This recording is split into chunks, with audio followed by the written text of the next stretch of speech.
তো এই দিদির বাড়ি আসলাম এখন দিদিকে নিতে, ভিডিও দেওয়া হচ্ছে না, দিদিকে নিতে এসেছি। এই যে দিদির দোকান। এই তো কি করিস? ফোন দেখছিলাম, তোর অপেক্ষা করছিলাম বসে বসে। চ একটা স্পেশাল জিনিস বানিয়েছি। কি বানালি? যাবো? হ্যাঁ, আমি গরিব মানুষ, গরিবের একটা ছোট্ট ও বাবা, গরিবের মানুষ, কি বানিস? আমার একটা এই কিসের হাড়ি? খুলবো? খোল দেখি কি করেছিস। ঢানটানান। ও বাবা, বিরিয়ানি করেছিস? Yes. ভালোই তো গন্ধ বেরোচ্ছে। ভালো হয়েছে গন্ধটা? হ্যাঁ। শুধু ঘিটা মেশানো বাকি, মানে বাড়িতে গিয়ে একটু ভাপে বসাবো।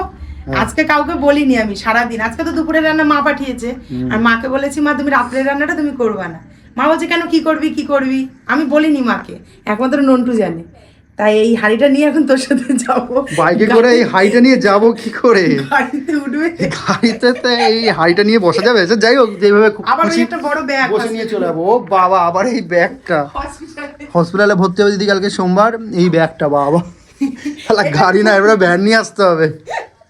আমি হাইট একটু বড় হয়ে গেছে, কিন্তু ওই যে তুই বলিস না একটু খোলামেলা ভাব না হলে হয় না। হ্যাঁ, ভাবটা হয়ে গেছে, হ্যাঁ, দমটা হয়ে গেছে, সব কমপ্লিট, পুরো 40 মিনিট ভাব দিয়ে রেখে দিয়েছি, 5:30টার মধ্যে কমপ্লিট। তো চলো রাত্রিবেলায় বাড়িতে গিয়ে খেয়ে তারপরে বলবো কেমন হয়েছে। আর তার সাথে এই বিরিয়ানি দিয়েও 2-3টে ওই হাসির ভিডিও করবো বলে ভেবেছি। ওই যে একটা ভিডিও আছে না, ঘুমের মধ্যে খাচ্ছে, কামড় দিচ্ছে, আর তার সাথে একজন ডাকবে, বলবে এই আমার ঘুমটা ভাঙিয়ে দিয়ে মারবো একদম, সেই ভিডিওটা করবো। তো চলো। এইটুকু টাইমের মধ্যে ভেবেও ফেললি? হ্যাঁ না, একটা দুপুরবেলাতেই ভেবে রেখেছি। তো চলো, ঠিক আছে। গন্ধটা সুন্দর বেরোচ্ছে তো? হ্যাঁ, গন্ধ ভালো বেরোচ্ছে, দেখতে হবে কিরকম। তো চলো যাই, বাড়ির দিকে গিয়ে, রাত হয়ে গেছে অনেকটা, বাড়িতে গিয়ে তারপর দেখা যাচ্ছে। যদি করতে পারি ভিডিওটা, কারণ দিদির শরীরটা ভালো না, ও তো হাসছে, কিন্তু চোখ মুখ দেখলে বোঝা যাচ্ছে ওরা মানে হেভি শরীরটা কষ্ট ভালো না। হচ্ছে, মানে জলটা উল্টাতে পারিনি, ভাই এসে উল্টে দেবে বলে অপেক্ষা করছি এখনো। চলো টাটা। চলো।